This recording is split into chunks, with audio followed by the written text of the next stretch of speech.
नमस्कार, टीवी 9 भारतवर्ष के digital platform पर आपका स्वागत है। आपके साथ मैं हूं मोहित मल्होत्रा। आइए बात करते हैं पंजाब, हरियाणा और हिमाचल प्रदेश की 5 बड़ी खबरों की।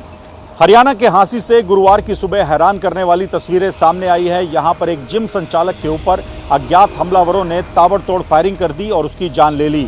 मामला हरियाणा के हांसी का बताया जा रहा है। यहाँ पर सुबह करीब 5:30 बजे रेड जिम नाम के एक जिम चलाने वाले संचालक की हत्या की गई है।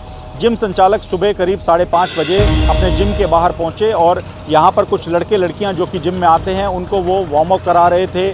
जिम के बाहर जो रैंप बना है उसके ऊपर ही एक्सरसाइज करवा रहे थे। इसी दौरान ही हमलावर वहां पर पहुंचे। उनको पहले से जानकारी थी कि जिम संचालक का पूरा जो शेड्यूल है वो क्या है और इसी आधार पर उन्होंने इस घटना को अंजाम दिया। जिम संचालक के ऊपर बताया जा रहा है कि 10 राउंड फायरिंग की गई, जिसके बाद मौके पर ही उनकी मौत हो गई। इस घटना में एक लड़की जो कि जिम के अंदर एक्सरसाइज करने के लिए पहुंची थी और सीसीटीवी फुटेज में वार्म अप करती हुई दिखाई दे रही है, उसको भी गोली के छर्रे लगे हैं, वो भी घायल है, जिसका इलाज चल रहा है। ये घटना जहां सीधे तौर पर हरियाणा की कानून व्यवस्था पर कई सवाल खड़े करती है, तो वहीं इस घटना के बाद गैंग वॉर की आशंका को भी पुलिस के द्वारा नकारा नहीं गया है, क्योंकि लॉरेंस बिश्नोई गैंग से जुड़े गैंगस्टर हैरी बॉक्सर के द्वारा एक ऑडियो वायरल किया गया है। एक ऑडियो जारी कर इस हमले की जिम्मेदारी ली गई है। उन्होंने कहा कि जो ये रेड जिम का संचालक है वो कुछ मामलों में उनके खिलाफ काम कर रहा था, जिसको लेकर उन्होंने अपनी नाराज़गी जताई है और कहा है कि जो भी अन्य लोग इस घटनाक्रम में इस जिम संचालक के साथ शामिल हैं उन सब की हम गोली मारकर हत्या कर देंगे। खुली धमकी लॉरेंस बिश्नोई गैंग की तरफ से दी गई है। तो ये मामला गैंग वॉर से जुड़ा भी है और पुलिस इस एंगल पर भी तफ्तीश कर रही है, लेकिन जिस तरह से इस घटना को अंजाम दिया गया वो हरियाणा की कानून व्यवस्था पर कई सवाल खड़े जरूर करता है। हरियाणा सरकार ने वैश्विक संकट का हवाला देते हुए अपने तमाम सरकारी विभागों और अधिकारियों के लिए आदेश और सख्त निर्देश जारी किए हैं। हरियाणा सरकार का कहना है कि कोरोना काल के बाद से लगातार जो वैश्विक स्थिति बनी हुई है और उसके बाद जिस तरह से पहले रशिया और यूक्रेन का युद्ध और फिलहाल पश्चिम एशिया में जो युद्ध का संकट बना हुआ है, उसके चलते अब वक्त आ गया है कि संसाधनों को सीमित किया जाए, पेट्रोल, डीजल, एलपीजी गैस की बचत की जाए, इसके साथ बिजली के इस्तेमाल को भी कम किया जाए। हरियाणा सरकार के मुख्य सचिव की तरफ से आदेश जारी किए गए हैं, जिसमें तमाम सरकारी विभागों को कहा गया है कि वो वर्क फ्रॉम होम के कल्चर को बढ़ावा दें। ऐसे सरकारी कर्मचारी या अधिकारी जो कि घर पर बैठकर ही काम कर सकते हैं, उनको घर से ही काम करने के निर्देश दिए जाएं, ताकि उनके जो ऑफिस आने जाने में पेट्रोल और डीजल का नुकसान होता है, जो इस्तेमाल होता है, उसको कम किया जा सके। इसके साथ ही हरियाणा सरकार के सीनियर अधिकारियों को निर्देश दिए गए हैं कि वो बेवजह विदेश यात्रा करने से बचें। जब तक जरूरी ना हो या फिर कोई आपात स्थिति या मेडिकल स्थिति ना हो, तब तक विदेश यात्रा ना की जाए, ये सरकारी अधिकारियों को कहा गया है। इसके साथ ही सरकार ने अपने विभागों को कहा है कि वो अपने पेट्रोल डीजल के इस्तेमाल में कमी लाएं। सरकारी विभागों की जो गाड़ियां हैं उसके पेट्रोल डीजल के इस्तेमाल में कम से कम 10% तक की कटौती की जाए और हर महीने इस कटौती से जुड़े जो दस्तावेज हैं वो हरियाणा सरकार के पास मुहैया कराए जाएं। इसके साथ ही हरियाणा की जनता से भी निवेदन किया गया है कि वो बेवजह कोई भी फैमिली गैदरिंग या फंक्शन करने से बचें, बेवजह की भीड़ इकट्ठी ना करें। जब तक जरूरी ना हो किसी तरह की कोई सोशल गैदरिंग ना करें, पेट्रोल डीजल का इस्तेमाल कम करें। इसके साथ ही एलपीजी के अलावा जो अन्य ऑल्टरनेट्स हैं, जिसमें इंडक्शन है, इसके अलावा बायोगैस है, उसका इस्तेमाल ज़्यादा करें, ये निवेदन हरियाणा की जनता से किया गया है। तो हरियाणा सरकार ने अपने सरकारी विभागों को ये भी निर्देश दिया है कि बिजली के इस्तेमाल को भी सीमित किया जाए।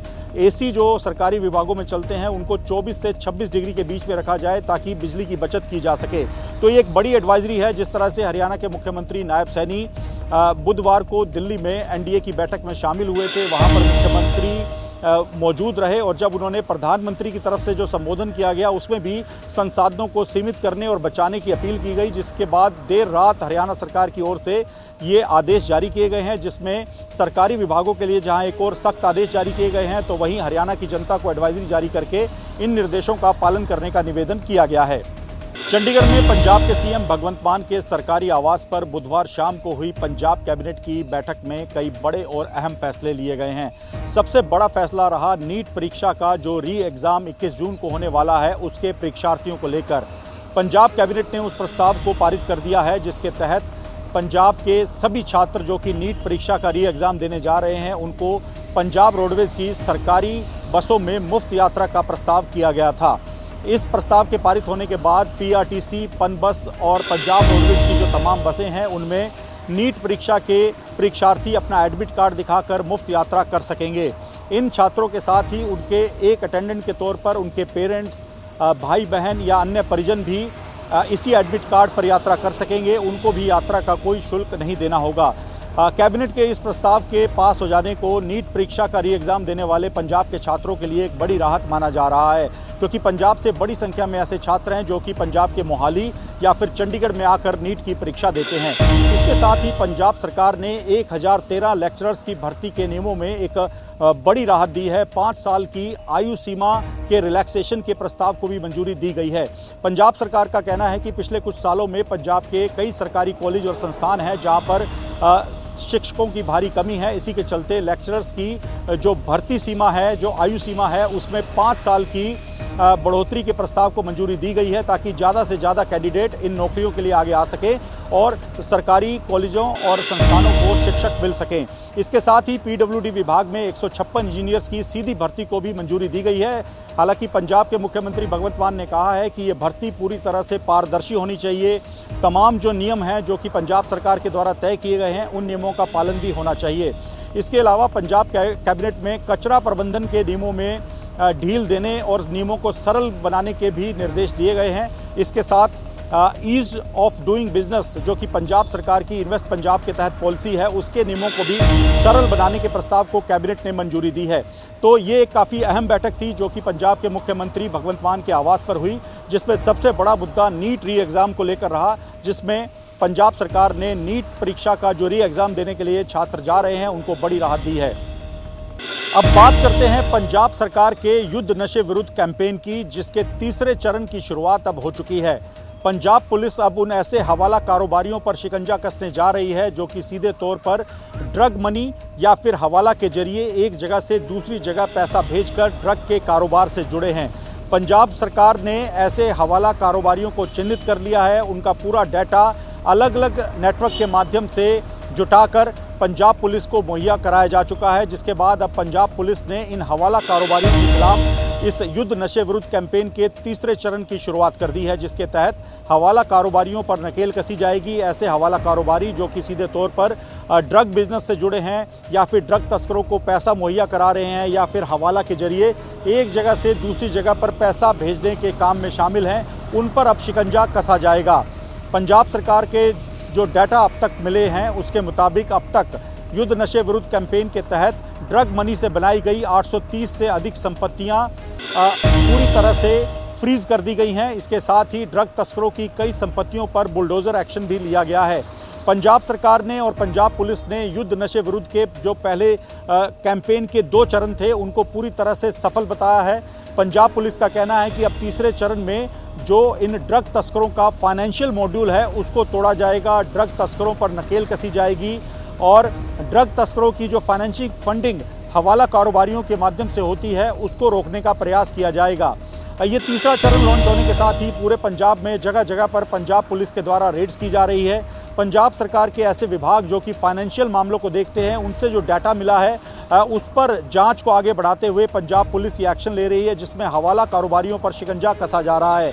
बताया जा रहा है कि एक पूरा हवाला मॉड्यूल काम करता है, जिसके तहत पाकिस्तान से जो पंजाब में ड्रग्स की सप्लाई होती है उसके पैसों की डिलीवरी और ड्रग मनी के लेन देन और एक जगह से दूसरे जगह पर फंड्स को पहुंचाने के काम में ये हवाला कारोबारी लगे हैं और इनका पूरा डाटा पंजाब पुलिस के पास आ चुका है, जिस पर कार्रवाई की जा रही है। अब तक के अगर हम पंजाब पुलिस के डाटा की बात करें तो युद्ध नशे विरुद्ध कैंपेन में 73 हवाला कारोबारी हैं जिनको पकड़ा जा चुका है और उनके पास से 10 करोड़ रुपए से अधिक का जो ड्रग मनी है वो रिकवर किया जा चुका है। अगर हम बात करें तो ये एक बड़ा राजनीतिक मुद्दा भी है। पंजाब में जब आम आदमी पार्टी की सरकार बनी थी तब मुख्यमंत्री भगवंत मान ने ये भरोसा दिलाया था कि पंजाब से जो ड्रग्स है उसको पूरी तरह से ख़त्म किया जाएगा, जिसके बाद 1 मार्च 2025 से पंजाब में युद्ध नशे विरुद्ध कैंपेन को लॉन्च किया गया था, जिसके 2 चरण अब तक पूरे हो चुके हैं। इन दोनों ही चरणों को पंजाब पुलिस और पंजाब सरकार ने पूरी तरह से सफल बताया है और अब दावा किया जा रहा है कि अगले चरण में हवाला कारोबारी जो कि सीधे तौर पर ड्रग्स के कारोबार से जुड़े हैं उन पर भी शिकंजा कसा जाएगा। हिमाचल प्रदेश में लगातार जो बाहरी राज्यों से टूरिस्ट आ रहे हैं वो नियमों की अनदेखी कर रहे हैं, ट्रैफिक नियमों का उल्लंघन भी कर रहे हैं। एक और ताज़ा मामला सामने आया है जहां पर हिमाचल पुलिस ने एक उत्तर प्रदेश की गाड़ी का चालान किया है। इस गाड़ी का एक वीडियो भी सामने आया है जिसमें देखा जा सकता है कि गाड़ी चल रही है और उसमें खतरनाक तरीके से 5 बच्चे सनरूफ या खिड़कियों से बाहर आकर मौसम को एंजॉय कर रहे हैं। हिमाचल ट्रैफिक पुलिस के मुताबिक चलती गाड़ी में खिड़कियों या सनरूफ से बाहर आना ट्रैफिक का एक बड़ा उल्लंघन है और काफ़ी जानलेवा है।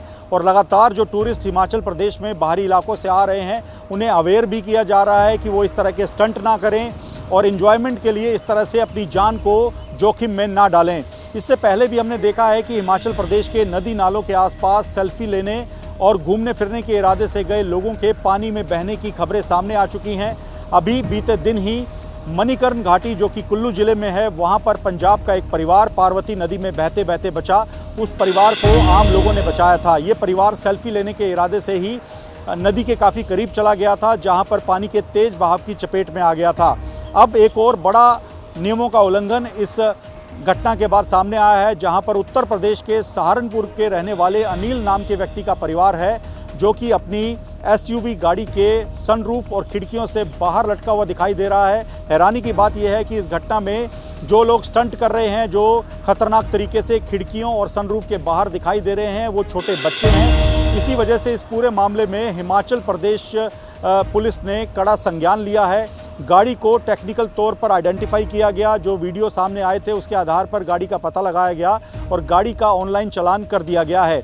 हिमाचल प्रदेश पुलिस की तरफ से कहा गया है कि तमाम जो पर्यटक हैं वो ट्रैफिक नियमों का पालन करें। चलती गाड़ी में सनरूफ से बाहर आना और बाहर सनरूफ पर खड़े होकर रील बनाना, वीडियो रिकॉर्ड करना, ये पूरी तरह से जानलेवा हो सकता है। इसी वजह से हिमाचल प्रदेश पुलिस और ख़ास तौर पे मनाली ज़िला जहाँ पर इस तरह की घटनाएं लगातार सामने आ रही हैं, वहाँ पर लोगों को सतर्क रहने और ट्रैफिक नियमों के साथ ही जो भी तमाम निर्देश टूरिस्ट और अन्य लोगों के लिए बनाए गए हैं उनका पालन करने के लिए कहा गया है। हिमाचल प्रदेश पुलिस ने ट्रैफिक नियमों के उल्लंघना को लेकर एक एडवाइजरी भी जारी की है और हिमाचल में जो बाहर से टूरिस्ट आ रहे हैं उनको कहा है कि वो सतर्क रहें और इस तरह से ट्रैफिक नियमों की अनदेखी ना करें, नहीं तो उनके खिलाफ सख्त कार्रवाई की जाएगी। ये जो पूरा मामला सामने आया है वो उत्तर प्रदेश की एक गाड़ी से जुड़ा बताया जा रहा है जो कि सहारनपुर के अनिल नाम के व्यक्ति की गाड़ी है। फिलहाल इस गाड़ी को आइडेंटिफाई करके इसका चालान कर दिया गया है। तो ये थी पंजाब, हरियाणा और हिमाचल प्रदेश की 5 बड़ी खबरें। पंजाब, हरियाणा और हिमाचल प्रदेश की अन्य तमाम खबरों के लिए TV9 के डिजिटल प्लेटफॉर्म के साथ जुड़े रहें। नमस्कार।